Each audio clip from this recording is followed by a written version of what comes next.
Assalamualaikum warahmatullahi wabarakatuh. Ketemu lagi dengan Bu Evolusiana.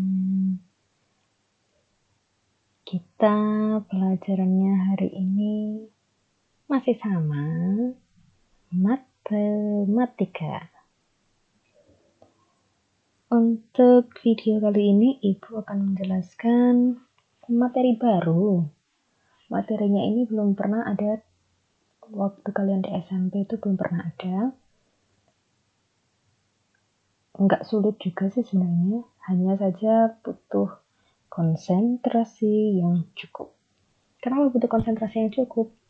Karena nanti kalau kalian agak berkedip sedikit, tik tik tik tik tik tik gitu, hilang sudah, nggak konsentrasi lagi. Nah, untuk materi yang kali ini, judulnya adalah persamaan linear satu variabel yang memuat nilai mutlak. Kalau persamaan linear satu variabel, kalian pasti sudah sering dengar ya. Sudah pernah mengerjakan juga. Yang seperti apa? Yang misalkan X ditambah 2 sama dengan 4. Jadi nilai X-nya berapa? X ditambah 2 sama dengan 4. Berarti nilai X yang memenuhi adalah X sama dengan 4 dikurangi 2 gitu kan? Nah, seperti itu yang namanya persamaan linear satu variabel. Kemudian apa bedanya dengan persamaan linear satu variabel biasa dengan persamaan linear satu variabel yang memuat nilai mutlak? Nilai mutlak itu apa? Nilai mutlak itu yang seperti ini. Konsep nilai mutlak. Misalkan X adalah bilangan real, nanti ada kurungnya seperti ini ya. Ibu besarkan dulu. Nah, kurungnya dia bukan lagi kurung seperti biasa itu, yang dia agak melengkung itu bukan, tapi kurungnya dia pakai kurung mutlak. Dia kurungnya lurus. X dikasih kurung yang seperti itu, kurung mutlak, dibacanya nilai mutlak X. Nilai mutlak X. Misalkan X bilangan real, nilai mutlak X didefinisikan sebagai berikut. Kalau kalian menemukan nilai mutlak X, maka dia ada dua kondisi. Kondisinya apa? Dia bisa jadi X-nya positif atau X-nya negatif.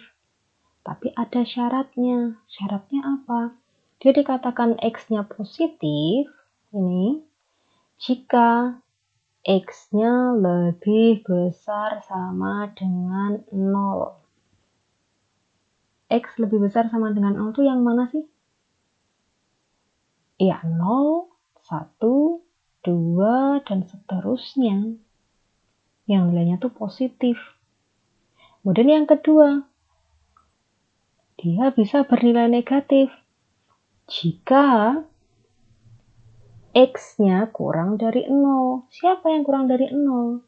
Ya negatif 1, negatif setengah, negatif 20, negatif 1/4, negatif 8. Kan semuanya negatif. Kalau negatif berarti dia kurang dari 0. Gitu ya untuk konsepnya nilai mutlak.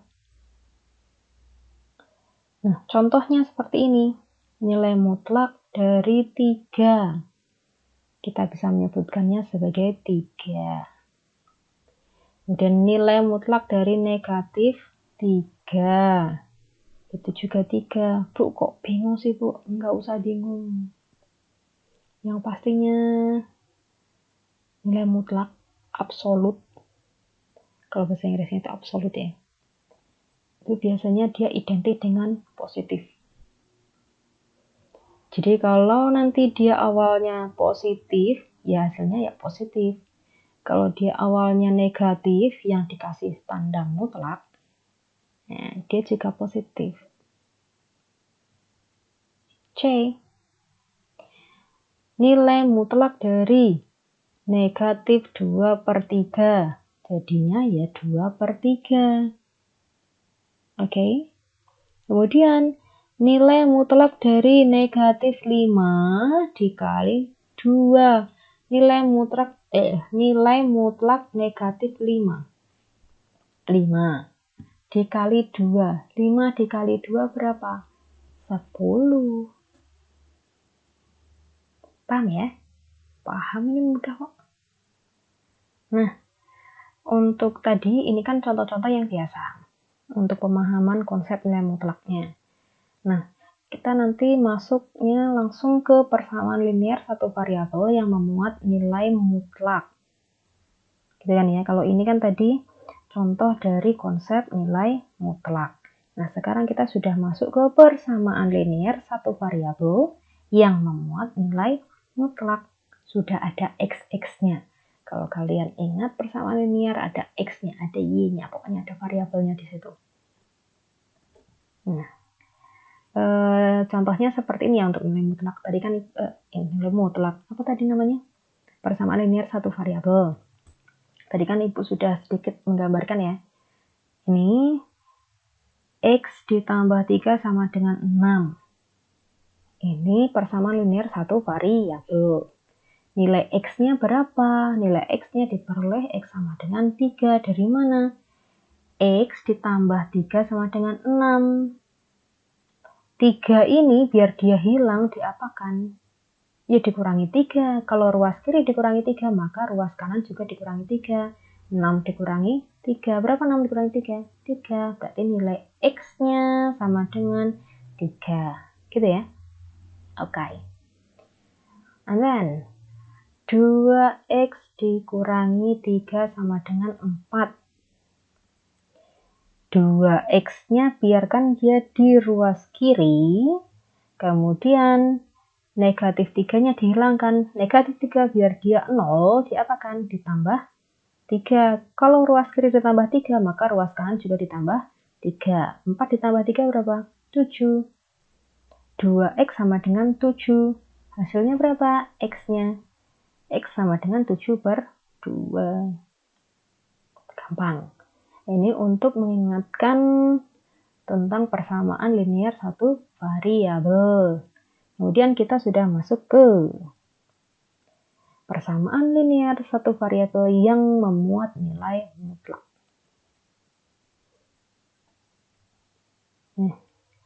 Soal-soal yang biasanya ditemukan untuk nilai mutlak, ini ada persamaan nilai mutlak, persamaan variabel, persamaan linear satu variabel yang memuat nilai mutlak. Sorry, belibet-belibet. Nah, soal-soal yang bisa ditemukan seperti ini. Tentukan nilai x yang memenuhi persamaan. Nilai mutlak 2x dikurangi 1 sama dengan 7. Solusinya bagaimana? Solusinya, karena kan tadi di konsep nilai mutlak kita ada dua kondisi ya. Yang satunya dia positif, yang satunya dia negatif. Maka di soalnya ini nanti kita juga ada dua kondisi. Kondisinya yang mana? Yang satu positif, yang satu negatif. Paham ya? Awalnya kan kita punya nilai mutlak 2x dikurangi 1.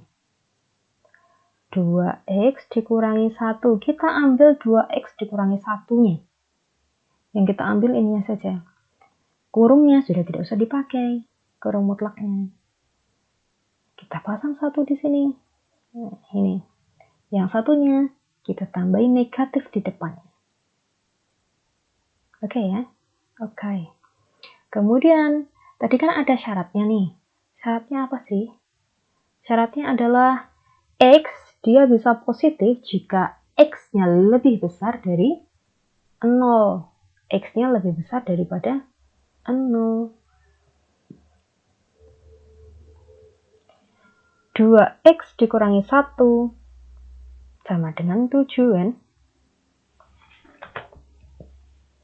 Nah, nanti yang 2x dikurangi 1 dia itu bisa positif jika 2x dikurangi 1 lebih besar sama dengan 0. Nah, untuk menentukan nilai x-nya nanti kira-kira x mana sih yang diambil? Nah, kita bisa mencarinya lewat ini. 2x negatif 1-nya biar dia hilang diapakan? Ditambah 1 gitu kan. Kita kan hanya butuh x-nya saja. sehingga yang tidak memuat X kita hilangkan.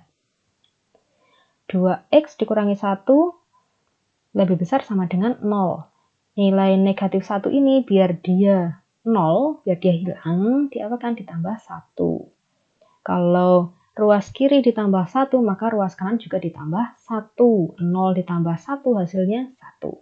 Jadi sisanya adalah 2X lebih besar sama dengan 1. Ini. Lihat yang bagian hitam ini ya. 2X lebih besar sama dengan 1. Kemudian yang kita butuhkan hanya X-nya saja. 2-nya otomatis diapakan? Ya dihilangkan. Caranya gimana? 2X biar 2-nya hilang, diapakan? Dibagi dengan 2. Kalau di ruas kiri dibagi dengan 2, maka ruas kanan juga harus dibagi dengan 2. 1 dibagi 2, 1/2, maka X-nya ketemu. X yang nanti memenuhi adalah X yang lebih besar sama dengan setengah. Itu syarat yang pertama. Kemudian yang kedua masih ada yang negatif. Nih. Biasanya nanti dia kebalikannya. Kalau di sini X lebih besar sama dengan setengah, maka yang satunya X lebih kecil dari setengah. Nggak ada sama dengannya. Kalau nggak ada sama dengannya, berarti setengah ini dia tidak masuk ke sini. Ya. Nah, tadi kan sudah ketemu X lebih besar sama dengan setengah, dan X-nya lebih kecil dari setengah, gitu kan. Nah, ini kita masukkan. Untuk X lebih besar dari setengah, 1/2. 2X dikurangi 1 sama dengan 7. 7 dapat dari mana, Bu? Ini loh, 7 dari sini. Soalnya itu nilai mutlak dari 2X dikurangi 1 sama dengan 7. Bu, yang ini kok 7-nya nggak dimasukkan? Tidak, karena kita hanya ambil yang di bagian mutlaknya saja. Paham ya? Nah, yang sekarang kita kerjakan soalnya 2X dikurangi 1 sama dengan 7. Kemudian biar satunya dia jadi 0, karena kita hanya butuh X, berarti 1 ini biar dia 0 ditambah dengan 1. Kalau ruas kiri ditambah dengan 1, maka ruas kanan juga ditambah dengan 1. Paham ya? Jadi 2X sama dengan 8. 2X sama dengan 8. Otomatis nilai X-nya sama dengan 4. Apakah 4 itu lebih besar sama dengan setengah? Benar gak? Iya dong. Kan kalau lebih besar dari setengah itu bisa jadi 1, 1,5, 2, 2,5 gitu kan. Nah, 4 itu lebih besar dari setengah enggak? Iya, maka 4 memenuhi. Kemudian ada syarat yang kedua. Nah, apa syarat yang kedua? Kita pakai yang ada negatifnya. Kok tadi kan sudah yang positif, sekarang kita pakai yang negatifnya. Negatif dari 2X dikurangi 1. Ingat ya, tanda negatif di luar ini adalah milik keduanya. Keduanya siapa? 2X dengan negatif 1. Jadi nanti kita menuliskannya negatif 2X. Negatif ketemu dengan negatif. Negatif ketemu dengan negatif 1. Jadinya positif 1. Oke? Nanti bagian ini diulangi lah ya. Pokoknya harus sampai paham. Gak apa-apa ya belajar mandiri di rumah. Kan sudah ibu teman nih dengan video ini. Oke, gak apa-apa Bu. Kita bisa kok belajar sendiri. Oh, top kalian. Lanjut. Ada min 2X ditambah 1 sama dengan 7. Seperti yang tadi. Supaya positif satunya itu hilang. Jadi 0. Kita apakan? Ya kita kurangi 1. Kalau di ruas kiri dikurangi 1, maka di ruas kanan juga dikurangi 1. Maka 7 dikurangi 1 sama dengan 6. Negatif 2X sama dengan 6. Nilai X-nya berapa? 6 dibagi dengan negatif 2 berapa? Ya negatif 3. Bukan 3, tapi negatif 3.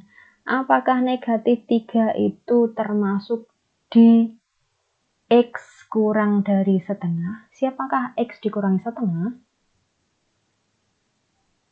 Oh, pintar, 0. Setelah 0 ada siapa? Oh ya, negatif setengah. Negatif setengah, setelah itu bisa jadi negatif 1, negatif 2, negatif 10, negatif 40. Bisa kan ya? Nah, negatif 3 itu termasuk nggak? Termasuk. Makanya kita di sini tuliskan negatif 3, X sama dengan negatif 3 itu memenuhi. Kesimpulannya, tadi kan pertanyaannya apa sih? Kita ulangi di atas. Pertanyaannya adalah tentukan nilai X yang memenuhi persamaan ini gitu kan. Tentukan nilai X. Maka jawabannya adalah X yang memenuhi adalah X sama dengan 4 dan X sama dengan negatif 3. Coba diamati dulu. Awalnya gimana? Awalnya adalah kita punya 2X gitu kan. 2X dikurangi 1, kita jabarkan jadi 2. Ada 2 kondisi ya. Satunya positif, satunya negatif. Itu ada syaratnya. Maka syaratnya itu dikerjakan dulu supaya kita tahu batasan-batasannya. Kira-kira nanti nilai X-nya itu memenuhi itu yang bagian mana? Tuh. Nah, kalau sudah ketemu batasan-batasan ini, yang X lebih besar dari itu, yang X kurang dari ini gitu, baru nanti kondisi ini yang positif dengan negatif ini kita kerjakan. Kerjakannya dengan apa? Dengan mencantumkan sama dengan 7 ini. Sudah tidak pakai kurung mutlak loh ya, karena kita sudah membaginya jadi 2, jadi positif dengan jadi negatif. Maka kurung mutlaknya di sini sudah tidak dipakai lagi. Oke. Yang negatifnya juga sama. Dia juga sudah tidak memakai kurung mutlak, tapi kurung biasa. Kenapa harus dikurung? Karena sekali lagi Ibu ingatkan, tanda negatif ini adalah milik keduanya, milik 2X dengan milik negatif 1. Maka dia harus dipisahkan dengan tanda kurung. Baiklah. Kalau sudah dipahami lagi, sudah dicatat, kemudian sudah dipelajari lagi, dilihat-lihat lagi, dilihat perubahannya bagaimana. Sekali lagi, Ibu peringatkan ya, untuk belajar matematika secara online seperti ini, yang perlu kalian amati adalah perubahannya. Ibu tadi nulisnya seperti apa, sekarang jadi gimana? Tadi begini, kok jadi begini? Itu perubahannya seperti apa? Supaya kalian pahamnya itu benar-benar paham. Kalau hanya membaca, menulis tanpa dipahami, besok hilang. Enggak, nanti sore sudah hilang, sudah enggak ingat lagi. Tapi kalau kalian pahami, kalian ingat, oh tadi perubahannya awalnya bentuknya begini, jadi begitu, jadi begini, jadi begitu. Dari perubahannya itu nanti kalian sudah paham. Besok kalau ada soal lagi pasti kalian paham lagi. Mengerjakan sendiri pun tinggal cetikan jari, gampang. Nah, ini Ibu berikan 2 latihan soal pertama. 2 latihan soal pertama. Soal ini nanti dikerjakan barengan dengan soal yang nanti Ibu berikan lagi di belakang, tapi setelah Ibu kasihkan contoh soal yang lain. Ini kan contoh soalnya baru 1. Dan ini termasuk cara yang agak panjang. Nanti Ibu berikan cara yang agak pendek. Dan itu sama saja. Nah, untuk mengerjakan matematika itu kan caranya itu sebenarnya banyak. Hanya saja kita harus selektif. Apakah cara itu bisa dipakai untuk mengerjakan soal yang lainnya atau enggak? Kalau bisa dipakai untuk mengerjakan soal yang lainnya, berarti cara itu termasuk cara yang top, cara yang benar, karena bisa dipakai untuk mengerjakan beberapa soal atau semua soal. Kalau cara yang kamu pakai itu hanya bisa digunakan di satu nomor ini saja, berarti cara tersebut bisa dikatakan kurang pas. Mungkin masih ada cara yang lainnya, yang kira-kira cara itu bisa digunakan di semua jenis soal. Gitu ya. Ini ada 2 soal. Nanti tolong dikerjakan dulu.